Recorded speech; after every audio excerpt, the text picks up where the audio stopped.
Hello, my friends. Welcome to the Life Shift podcast. I am here with Miron. Hello, how are you? Hello, thank you for having me. I'm good. Well, thank you for wanting to be a part of the Life Shift podcast. Thank you for reaching out and pitching yourself to be a part of the show. Yeah, no, thank you for inviting me at the very end. I'm really excited for you to share your story today because I think it will be one that will inspire people to do something, whether that's, kind of nagging at them and they're afraid to do it. So thank you for just wanting to share your story. Yeah. So everything that I went through in life, because I went through some pretty, I wouldn't say tragic things. I don't know, fortunately, I guess, just things in general that are not easy, especially when you're younger. And also, I was a kid. For example, from my racing career, like crashes where I would arrive home with a broken collarbone, or just other people crashing, people that you know, and they are like in pain, they're injured, severely injured. So just like seeing that, I think I also always thought that I am the only one going through Mm, this stuff.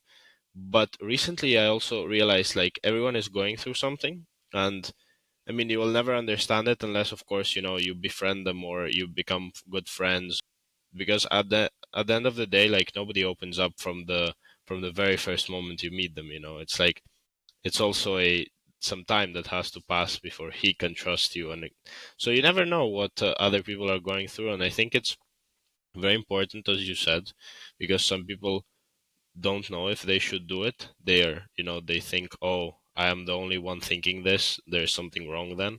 As it turns out to be, well, they're not the only ones. They might be, I don't know, the 10th, the 100th, 1000th person. We never know. yeah, lots of people have had very similar stories, and I think you're right though. I think sometimes when we're in those moments though, you just feel so alone. Like no one else could possibly understand what I'm feeling, even though logically we probably know, like we probably realize we're not the only person that's ever experienced whatever. One thing that I found really interesting, and kind of what you were saying kind of made me think of this, is throughout this journey of talking to other people, and I don't know if you do this, but sometimes I would be conditioned of thinking, oh, that person's story is so much worse than mine. Like mine is nothing compared to so and so's story because they went through such trauma or whatever it may be. And I talked to someone and they were like, you realize that your worst moment is equal to my worst moment, because for both of us, it was the worst thing we've ever experienced. And it really level set things for me. It made me think, oh, you're right. We've both experienced the worst thing we've ever experienced. And so therefore we can relate to each other, even if our stories are totally different. I don't know if that resonates at all with you. No, I think it makes perfect sense. Of course, different people have different depths of this, like, worst moment. But of course, like, my depth cannot be, more than your depth, because I haven't felt anything worse. So I guess it makes sense, but I guess, like, still, things that are, I don't know, maybe my worst moment in, if we open it up to the public, is not maybe as bad as your worst moment. But at the end of the day, yeah, of course, it's the worst moment for both of us. I think sometimes we're just like, oh no, I lost my mom at 8. I can't. It's worse that someone lost their mom at 5. Like, and at that point, it's just pretty terrible.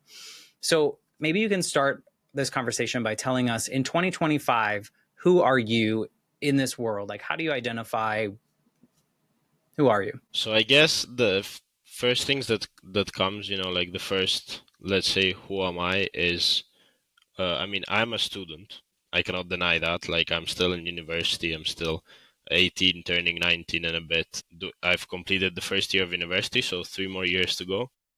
But on the other hand, which I resonate more with, is, like, I'm not a multi-businessman. Like, I don't own multiple companies, but I'm trying to build a business here with my family. Of course, my father, my uncle, and the others that are in this company have already had their businesses, but they're also, like, they're much older than me.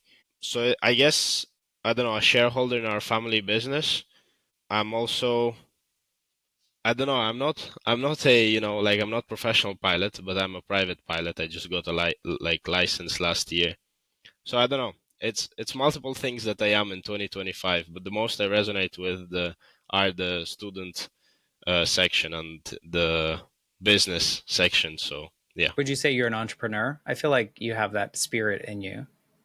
that's a good question because I always think that entrepreneur and businessman, even though people use them, like at the same level, are a bit different.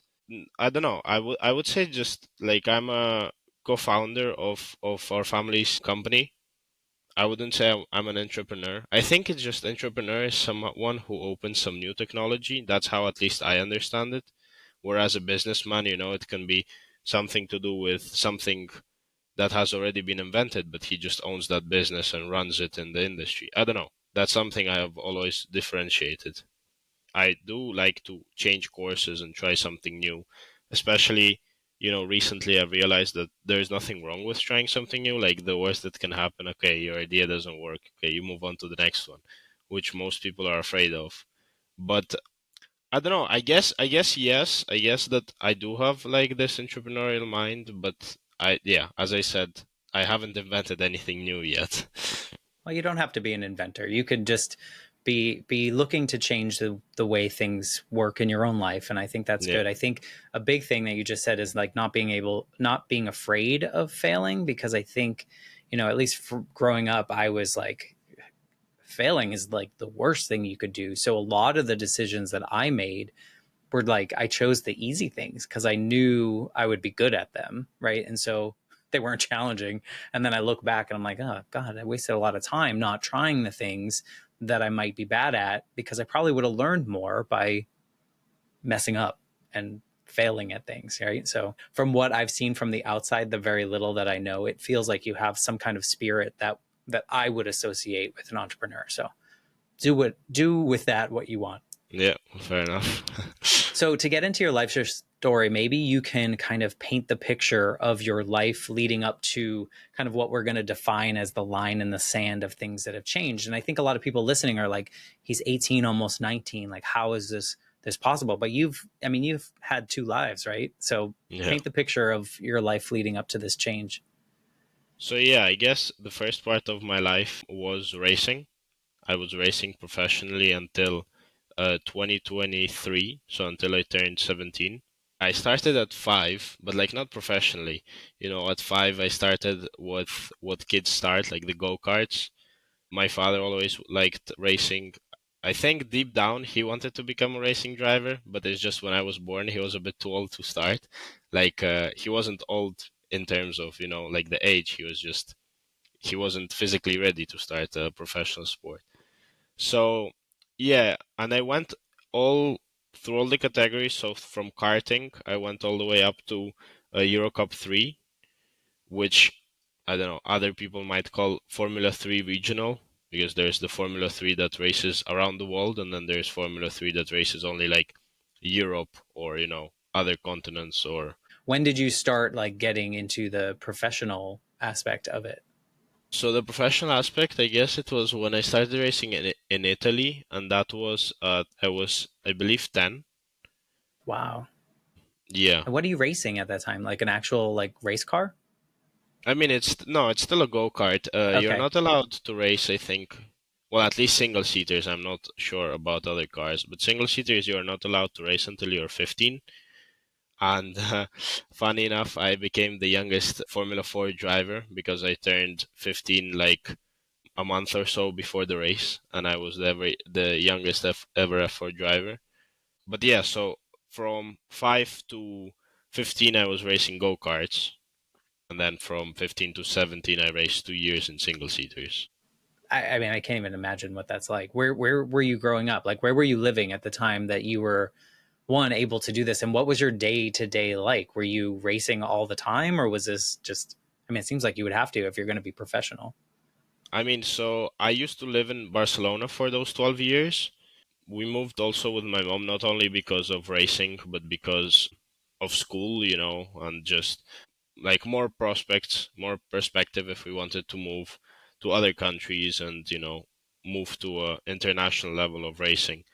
So We moved there, lived there for 12 years, and then to answer your question about whether I was racing every day, well, that's the funny thing about racing. So it's really limited because to make it like really equal, the racing, the federation that controls the like the championships, they restrict your training. They restrict the amount of time you can go onto the track and actually drive the car.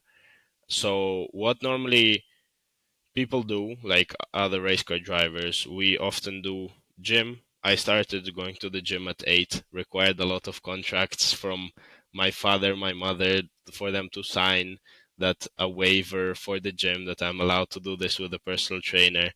It was crazy. When you're young, it's just physical preparation and driving. You do get to drive more than you do in professional, like single seaters, because like at the end of the day, nobody knows if you're going to make it professional when you're in karting. And then when it gets to single seaters, that's where the federation really restricts your driving. So you cannot drive on the same track 1 week before the race, things like that. So they really want to equal the field for everyone to have realistic and a fair amount of testing and opportunities. And there's where you really change your like perspective, because that's where you need to work a lot of like off track.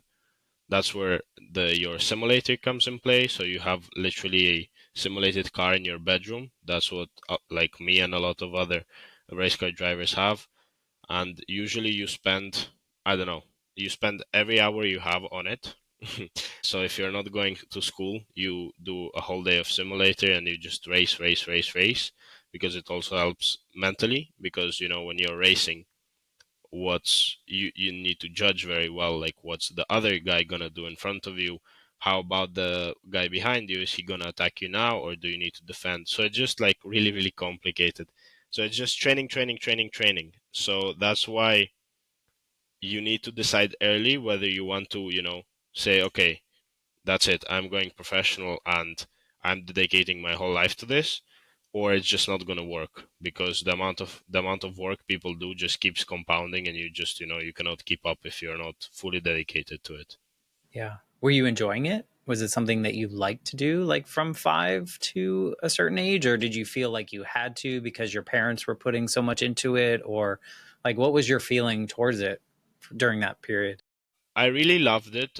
I don't particularly like it now when I look back at it, but like, I mean, the time I went out, so I like retired. I mean, not really retired, I could keep on going. It's just like I stopped. And the reason I don't really like it how it's done now, so like this particular moment, it just like the sport, the essence of the sport just disappeared. It went all into, marketing, selling, fans. It just became Sponsorship like, kind of stuff? yeah, it just became like really dirty. Also, with social media now, with a key role in social media, people that were having 200,000 followers and never raced in their life, suddenly they get a chance to race Formula 4, and it's like, what are you doing? Why are you putting this kid? He never drove. And people on that only spend their life in simulators, a lot of teams wanted to try them out, but even though they spend their whole life on simulators, they've never invested into a career, let's say. A simulator, okay, it can set you back. If you do it professionally and you buy a really, really good sim, it can set you back, I don't know, $10,000, but not much more than that. Whereas, when you're doing it professionally, especially car racing, it can set you millions of dollars, especially, at those starter levels where sponsors are not really keen on sponsoring because they don't get any value of it. Of course, it's kids racing karting, and okay, karting is not that expensive, but I mean, sponsorship comes into play as soon as you get into single seaters. So when you were doing that and did you start to notice that it was feeling a little like dirty or it wasn't fair in the competitive nature, or is that looking back now at it that you kind of notice those things? Yeah, I guess I started feeling it the last year. I don't know why, but like when you're racing, also there is a point where you just start to think differently. Like you mature, and everybody matures at different points, and it's so obvious because when you're racing as kids, and then there's someone that something clicks in your head, and there's someone suddenly like doing better than you like immediately see it that the way they think has become different. They matured. And I don't know, I think for me it came late, but not in the sense that it came late because, I was the oldest one and suddenly something clicked. I think it came late because I was always the youngest one, and it was always so hard to compete with other people that are, like 6, 7, 10 years that are older than me. And I don't know, I think that set me down a bit. Like that's why it took quite a long time to understand how others think. Yeah, I mean, that's why I started, I guess, seeing it more on my very last year of racing, that, something is going on here. It's not the sport, I guess, I fell in love with. It's just like starting to, seem off.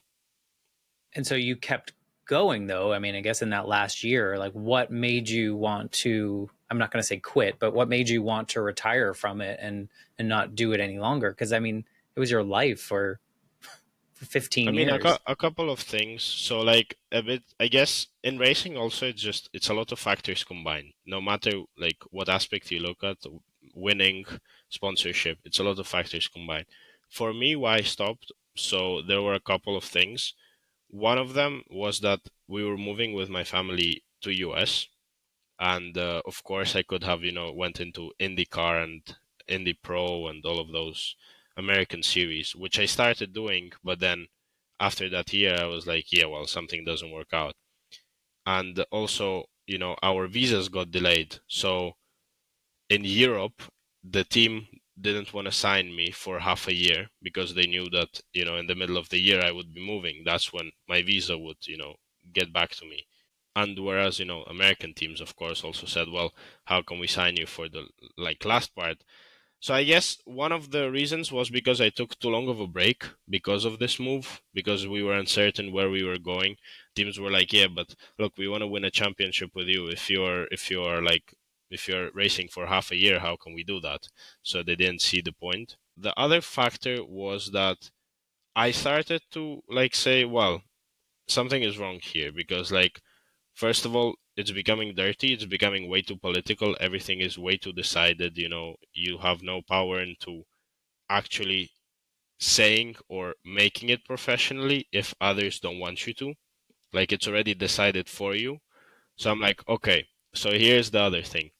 So people are investing money in me, sponsors, my parents invested a huge amount of time just to, drive me when I was younger and fly with me to the races and spend the time encouraging me and so on. I was like, okay, so if I cannot make it professionally because of when I say professionally, of course, I was doing it professionally because I was getting something paid by sponsors and etc. I was working with, but when like race car driver says professionally, it's either like Formula One or those IndyCar, 24 hour of Le Mans, something like this. So if I cannot make it to those levels, basically, it's like all the time that has been invested and all the money, I don't even have the power to return it to the people who invested in me. So that was another thing. And then on the very last year, what I saw was the most like disgraceful thing I've ever seen was that so my close friend and teammate, Dilano Van Hoff, died on a race. So he crashed in Spa-Francorchamps, which is like the very famous circuit in Belgium, and he crashed in a race that wasn't supposed to be held. So essentially, the governing body of the race just did a mistake, and he died for that reason because it was first of all like way too foggy. There was too much water for cars to go on track, and it just piled up, and then that's what happened. And that's when I said, okay, so number one, you could really get hurt doing this. You could really like that's number one. And when you're racing, you're not even so much scared for yourself. You're just scared for like the people that love you. What will happen to them? Like if something happens, how will my mother and my father and my sister live with it, knowing that they essentially put me into this when I was younger? So that's one thing. And then of course I just kept seeing that the governing body didn't really care, because as you know today they're still having races at the same track. And for me it was like, well, that's the same thing as I take my car and go drive over a graveyard. Like that's not something that's, something that's should something that should be done. Like even if you look at it ethically, it's not even about, who died there. It's just about like, what are we doing here? And the government didn't, like, the governing body didn't change anything. They didn't change the calendar. They didn't try to adjust the track where the corner where he crashed. They just continued on racing, and that's when it was like, okay, guys, but you know, two people have died there in the last 5 years, and you are just keep investing money and keep making money from dead bodies. So I was like, okay, something has to change here. Yeah, you were seeing that it wasn't about you, it wasn't about the love of the sport. It was that they just wanted to make money. It was becoming right. I mean, I'm assuming they held the race because if they were to cancel it or postpone it, they would lose money, Yeah, I would essentially. assume.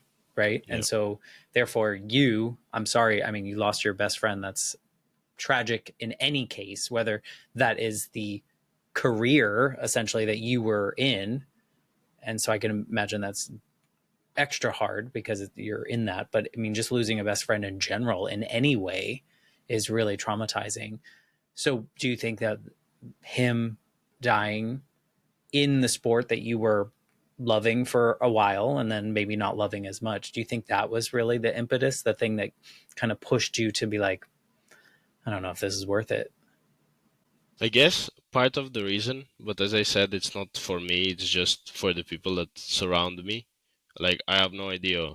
I just cannot imagine what You what weren't would worried have. about dying or anything like that and going top speeds and I mean, it it was just, like I crashed. Like I had three really really bad crashes in my life when I was even younger. Broke a collarbone. Don't remember what else I broke. Like there were so many, but in those times, like I don't know how to explain it, but people that do professional sports are not like sane people. Like, what kind of person goes into, professional sport and says, like any sport, let's say mountain biking, those trail bikes that you go like really, really fast down the hill. Like, what kind of normal person goes, 30 miles an hour down the hill? Like, that's not something that comes to mind when you're born. So, I guess no, I was never worried if something happened to me. And when you're a kid, you don't realize, like, that's why also you go to professional sports so early, because you don't understand, you don't have any fear, like you haven't experienced anything. So no, not really. Not It wasn't because of me, it was just about the people that surrounded me, but mostly it was just like, since we're talking about also, what I'm doing now and running businesses and etc. Just from a business perspective, it wasn't right, because as I said, if money is invested in you, you have to somehow return it. It doesn't have to be necessarily money, like money for money, but it has to be in some way. It has to be in some advertising way and so on. Everything is so decided and everything is so controlled. It's literally like, the mafia, where you're like, okay, well, it doesn't make sense if, if people are dying here and, you could be the next one. You have no chances to make it to the actual, like the top levels of racing, because I don't know who who knows why. Like I don't know, people don't like you. They think that uh, like whatever, it can just be whatever. yeah, there are no rules. Yeah, exactly. There are no rules. No, I mean, luckily, some of my teammates from 5 years ago when we were kids have made it into F1. I'm really happy for them, but it was just like not the way to, especially in Europe. Like I don't know why, but it's really the really political or really like bureaucratic, let's say, racing what like is in Europe. Like over the years like it started evolving in Europe more and more, like Formula 1, Formula 3, Formula 2 and so on. In America, when I see IndyCar, it's not so much like it's racing for racing. It's just pure sport. When you're in karting, one of the things you miss when you're in cars racing professionally is karting, because there was no pressure. You didn't know what you were doing. You were just doing it, because you loved it. So I don't know. I think IndyCar is doing a very good job. They created a nice championship where everybody has equal terms. It's just sport. Nobody's controlled. People from all over the world. Doesn't matter where you were born, what you have done in your life. You can still make it into IndyCar if you have, enough backup from sponsors and you have enough, I guess, yeah, enough skill to make it. So I don't know. It's something like a bit weird for me, but I guess that's the two main reasons. Do you look back on the time when you retired from this? Do you see a spot or like a particular line where you're like you knew that was the right decision? Like you got an email or something with your visa, or you got a new opportunity. Was there like a very specific moment that you were like, done? This is a definite moving in a new direction. I think it was in early 2024, like February, March. One of the things that helped me realize that it was the right thing to do were, of course, my parents. They have, accompanied me from five since I started racing. And my mother was always supporting me, like mentally. She was always encouraging me, motivating me, keeping me stay cool, like calm before the race and so on. My father was more on like the managerial side, so he managed my career more. And that's when we like sat down with them. I was already 18. I was not, I'm not a kid. I can understand what they're saying. And we said like, okay, so if I continue doing this, there is no guarantee that I'll make any money out of it, because if I do have to return some money to sponsors that backed me up some like years ago, then I'm essentially left with nothing.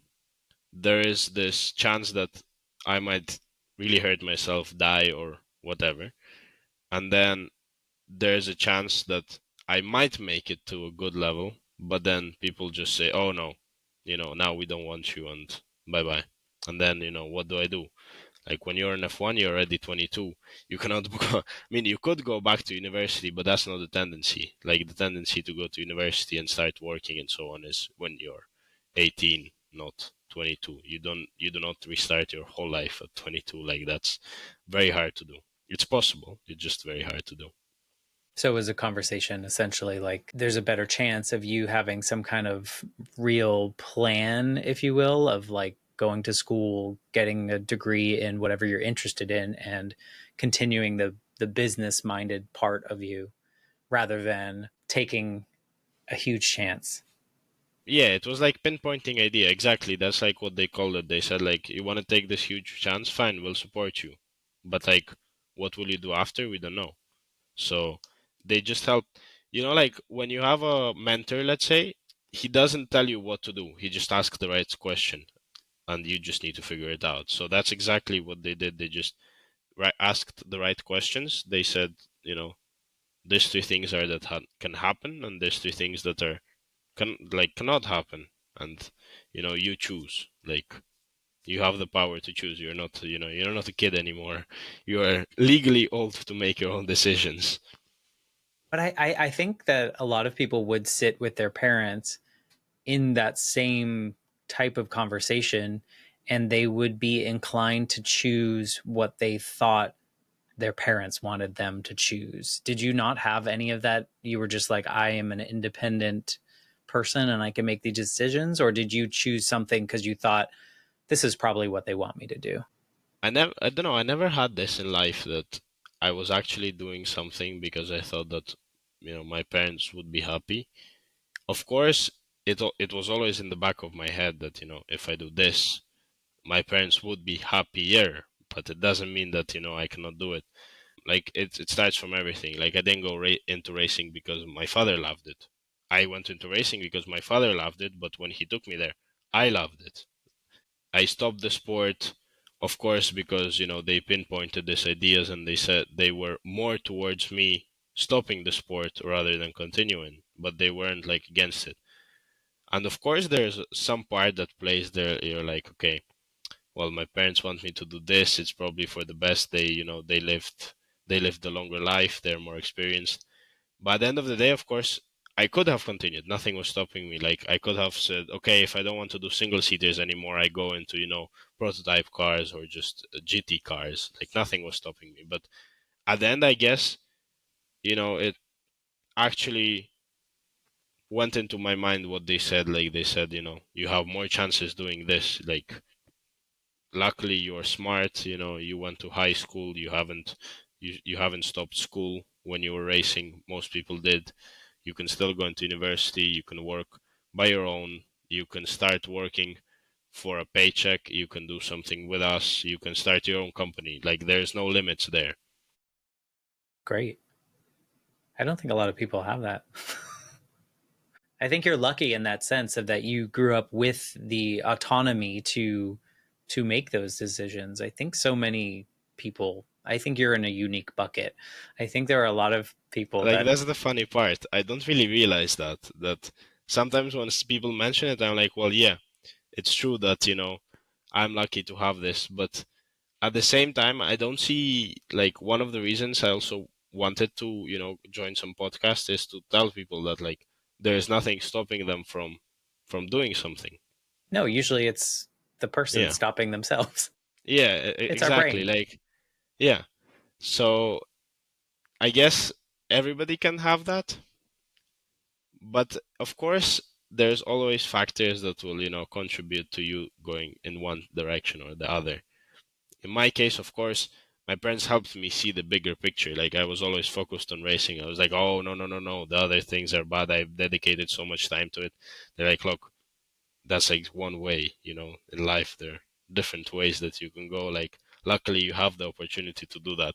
You don't need to, stick to one thing, and if you fail then there's nothing left for you to do. So I guess they did help me, but I guess it was still more of my own decision rather than my parents. Yeah, and it also kind of makes sense to me because you were in a sport that is inherently dangerous, right? Like, and you have to take a lot of risks, and you have to trust yourself on the decisions you make in real time, right? I would imagine when the way you take a turn or whatever, whatever it may be, you have to trust yourself and your decision making power in that moment. No one else is around you telling you necessarily what to do. So I think it kind of makes sense that you naturally feel that is just like, yeah, we can make our own decisions, we can do those things. But so many of us grow up in this protected way, in a sense where we're bad things are bad, like they're really scary and you can't do them, where you were already living this like scary decision making life. And so to me, from an outsider's perspective, it kind of like makes total sense that you feel the way you do and you take action in the way you do because of, for 12 years, I mean, from 5 years old, like, what do you remember before you were five? Not too much, Yeah. right? So like, since you can remember things, you were taking chances and trusting your own instincts in those ways. So it makes sense from an outsider's perspective. Yeah. But also, like, it's really funny because people don't realize that. Mm, I don't know how to put it, but people don't realize exactly this that at the end of the day, of course, everybody comes from a different journey. Like, of course, for me, now it's easy to say, oh, just make your decisions by your own, nothing bad will happen. Of course, I mean, if you make a decision to go out at night into into a street that you don't know and something bad happens to you, well, that's not a very smart decision. What I mean is like if you have one decision to go one way or the other, do it yourself and actually be accountable for it. And that's the way you will learn most. I was accountable for leaving racing, and even, of course, now I say, okay, yes, I do miss it, but I see how much more perspective I have in other things.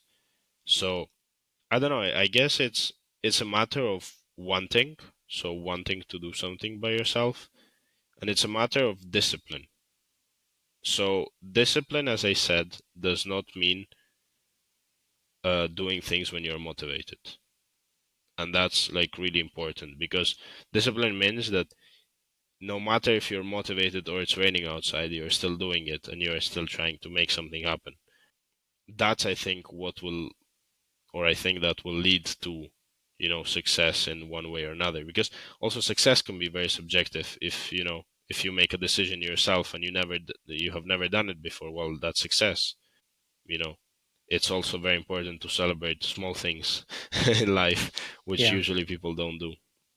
Well, I think your life also was a bunch of proven reps after another, right? Like I feel like many humans, I think we need to see that we can be successful when we take chances. Like we took a new chance and it didn't go terribly. So like maybe we'll do it again.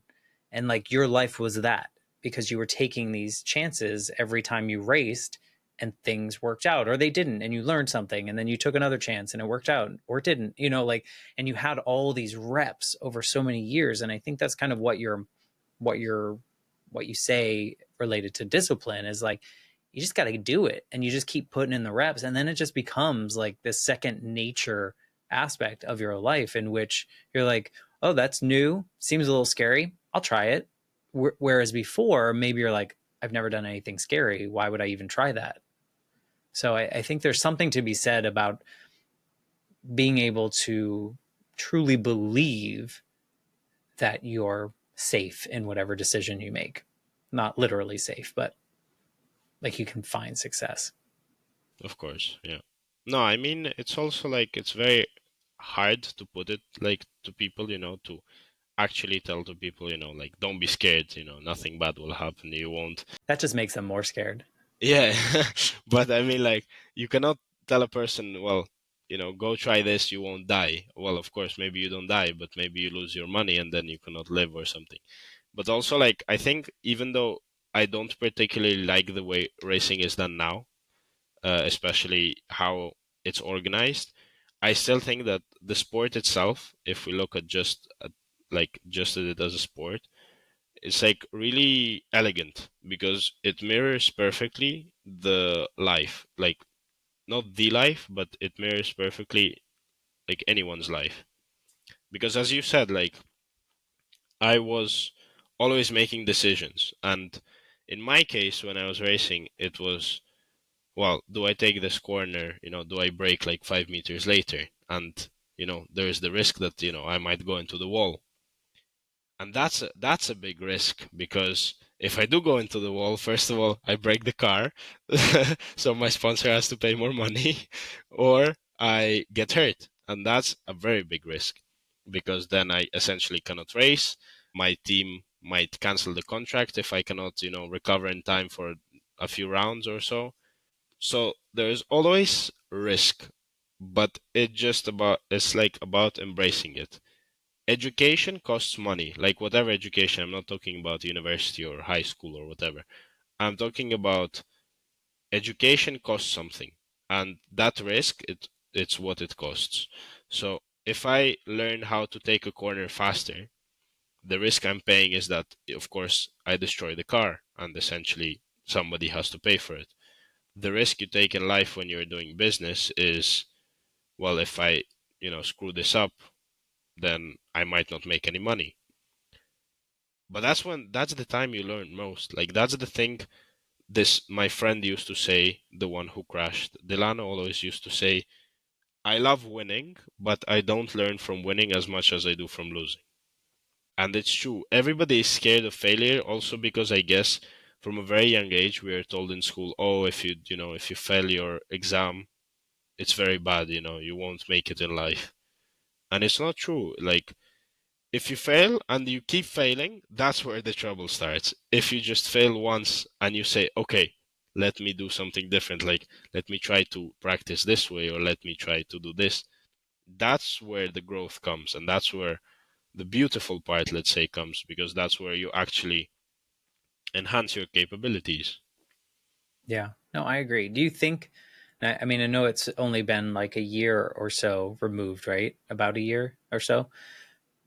Do you feel different or do you feel like the same person but you're on a different path? Do you approach life differently now that you're not in that sport day in day out? To be honest, I feel differently every 3 months. Like every quarter of the year, I learn as if like so much that I think, wow, 3 months ago I didn't know this. How stupid was I?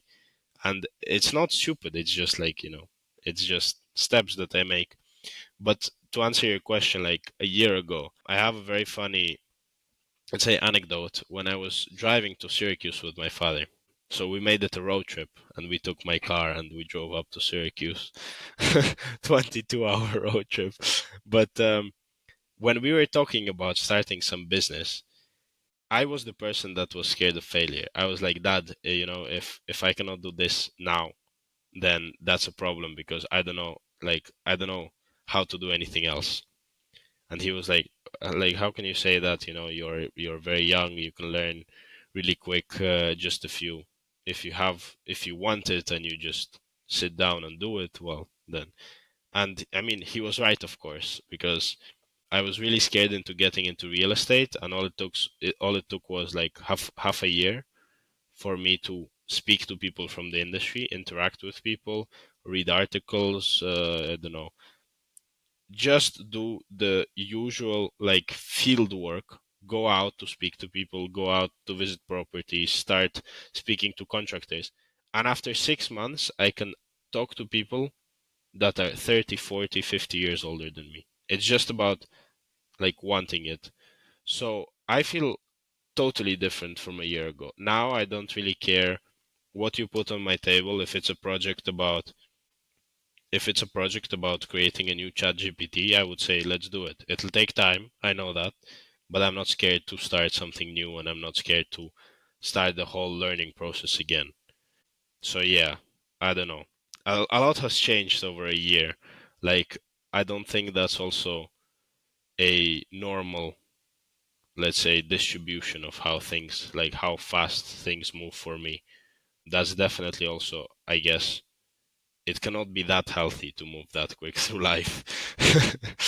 It just seems like maybe, and this is again assuming, you have more time now that you're not racing all the time. You have more time to pour into yourself and your interests and those kind of things. So I think if we compare those, it makes sense while you're absorbing so much and so much quicker. I'm sure it'll slow down at some point. That might be a little overwhelming 3 years from Yeah. now when you're a totally different person. But I think it makes sense to me when you're shifting gears and now you're able to absorb even more because you just have naturally more time to do it. Yeah. No, I guess you're right, but it just also like change in perspective. This podcast is called the life shift. It's like really really interesting to see where that life shift is, because for me, of course, it was stopping racing after tragic events happened, and a lot was related with political reasons, and just it was a hard time to be. Like, don't get me wrong, it wasn't after you spend 12 years in something, a sport you used to love, to just stop one day. It's really hard, it's depressing, it will take some time of grieving, let's say. But of course, as you said, like what's very important is to be open to new experiences, and when they come, to be that sponge. Like, I cannot emphasize it enough. When you are that sponge, it's crazy how much our brain, the human brain, can absorb. And I'm not just talking about, absorb that it goes through one ear and then goes out through the other and you don't remember it the next day. It's crazy how much knowledge you can get into here in such short period of time. Like, you think about it, there's no other animal on the planet that can do that. We're the only ones that can do it. And it's all about wanting to do it. It's all about going out there, speaking to older people. I have a friend of mine who always says, I love older people because I can learn so much from them, that the conversation is just so interesting. Like, I don't even need to say anything. They will just tell me their whole story and I will, have 10 IQ more than before I went into dinner. I think there's also something to be said of like finding the things that interest you because I think it's a lot easier to absorb a lot of information if that is of interest of your like if that's an interest of yours or something you want to move in. Like I'm not going to be a sponge if someone's talking to me about chemistry because I don't care. Like it's not going to fall in my head. But if I found something that I'm super passionate about, it's a lot easier to retain that information in a much shorter amount of time. Like, sure, could I learn about chemistry? Yes. Do I want to? No. So it's going to be a lot harder for that to stick around, right? When you look back at your journey, I think I know the answer to this, but when you look back at your journey, would you do anything differently? Or did this play out in the way that you think is most appropriate for you? Yes, I'd be that sponge again. When I was younger, it just like I always said no. I didn't say no. I just, as you said, didn't listen to people. It's like, oh yeah, yeah, I know better than you. Oh yeah, yeah. And even though they were people older than me, actually trying to help me, even though they weren't racing drivers, I never actually listened. Oh, And that's really? one thing. Yeah, it's crazy. You were kind of like in your own lane, no pun intended. That's that's the thing I regret most, I guess. Even though I could have still made it But to a you were professional 5. level. You were Yeah, but 5. it's not even about five. Like also, if we look at it recently, like even at 15, I was the same kid that just said no to other people and just, oh yeah, yeah, okay, okay, thank you very much. I know what I'm doing. That's what I regret most. And it's so frustrating because even though I could have, even with this mistake, I could have still continued on racing. It's just crazy to think how much further I would have been already. Maybe. Or you wouldn't have liked it and you would have continued, like all sorts of things could have happened. You could have been listening and then realized at 7 that you didn't want to race and then you went, like who knows where life would Yeah, take yeah. us. Also You true. also you were a kid, and the nice thing is that you've come to this realization a lot earlier than most people, at least most people in America will come to, right? Like I feel like when I really started leaning into the things that I wanted to do, that I was passionate about, even still I struggle with it, but I was like in my 30s. So like you have decades on me of all the things that you can learn and move through. I can't imagine a young kid coming to you when you're 40, 50 years old and all the information that you can impart on them because you started and you learned this lesson so early. Like I'm sure you don't even want to think about that far from now, but like you're going to be the person that wants, like the person that wants to be a sponge, you're going to be that person they go to because of all the things you're doing now. So good on you for learning Thank that you. early. So don't have those regrets. I think your path, I think all those decisions brought you to this version of you, in my opinion. Yeah, of course. No, I mean, like, of course, it's, everybody has their own life and everybody will live their own life. But you always look back, which you technically you shouldn't, but it's a human emotion and not you cannot do like you can't do anything about it. And you always think, well, in the hypothetical scenario that I did this, then I would have become this, or so it's always like you have to control it a bit. It always comes back to you, and it's always you realize the mistakes you did, and you were like, oh, I was so dumb. But those mistakes eventually led to who you are today. Yeah. What if, do you think you would tell like the 15-year-old version of you that was like getting into the racing at that level, anything you right now would say to him about like what's coming next? Yeah, Get I out. would say no. I would say if I wanted to for that 15-year-old to continue racing, I would say start speaking to more people and shut up when older people are telling you something. Yeah, I mean maybe had you done that, maybe you'd be one of the ones that didn't feel like everything could go away in the next minute.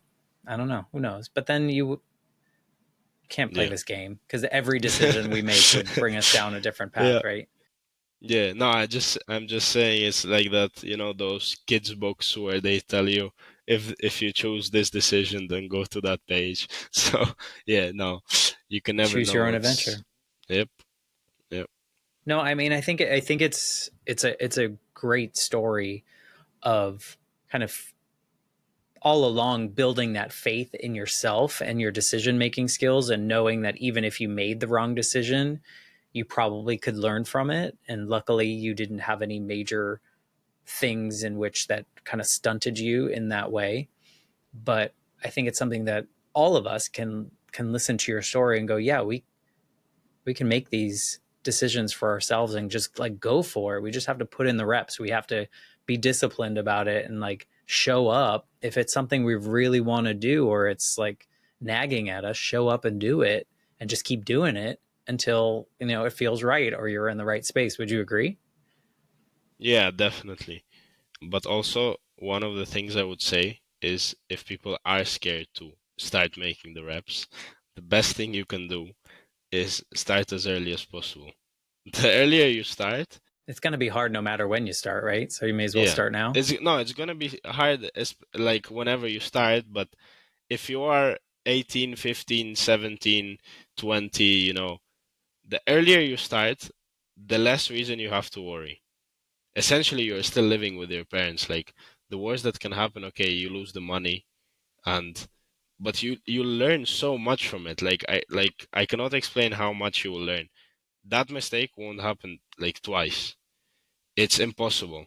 It's the small mistakes that keep happening twice because you're like, oh yeah, it's small mistake, I don't know, I smashed when I was cooking the eggs, I smashed them wrong and one of them went onto the floor. Like that's okay, you won't learn anything from that.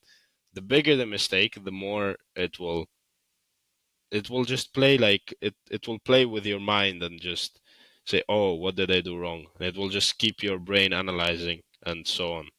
It's like compound interest. It's essentially like when you put money in the bank and it gets bigger and it grows on itself. It's the same thing kind of with our minds. No, I think it's definitely food for thought. I think people listening to this episode, I hope you're out there and being like, okay, that was on my list. I'm just going to start it because it's never too early and there's always a too late, like just get going and start on it.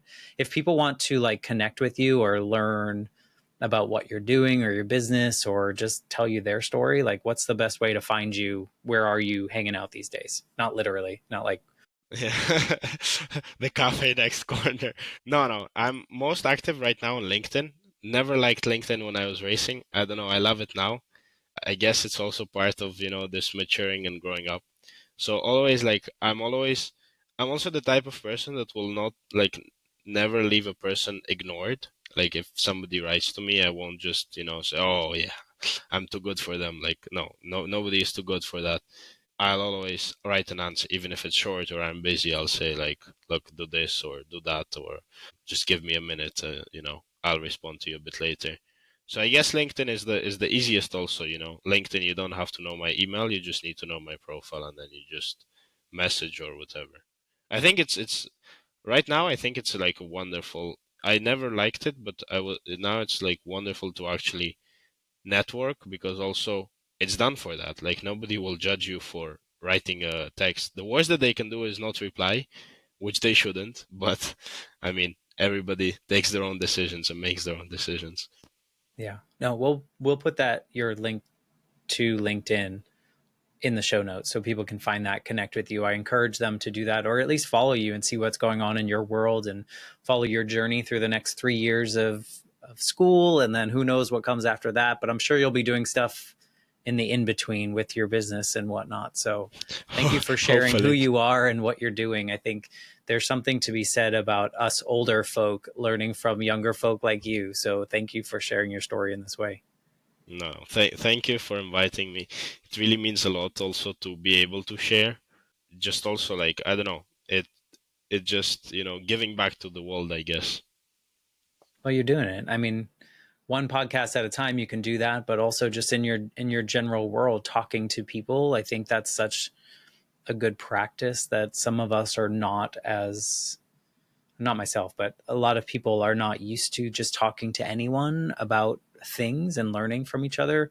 Our stories have so much power and we don't really realize it. And also, the parts of our story that we think are the most powerful might not be the things that people resonate with. They might resonate with the little tiniest thing you said. And so I think there's a great practice that you're putting into the world by just talking to people and not just surrounding yourself with a bunch of your college friends or whatever it may Yeah. be.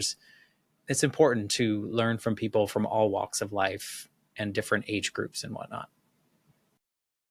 as we said, you never know someone's story. So there's always You don't. something to learn. And Yeah. someone could be listening to this 5 years from now and learn something from your story. And here you are 5 years from now, who knows what you'll be doing and why you'll be doing it. So there's such an impact no matter when someone hears your story. So again, thank you for that. Thank you everyone for listening to the Life Shift podcast. It has been a healing journey that I never knew I needed. And so with that, I'm going to say goodbye and I'll be back next week with a brand new episode. Thanks again.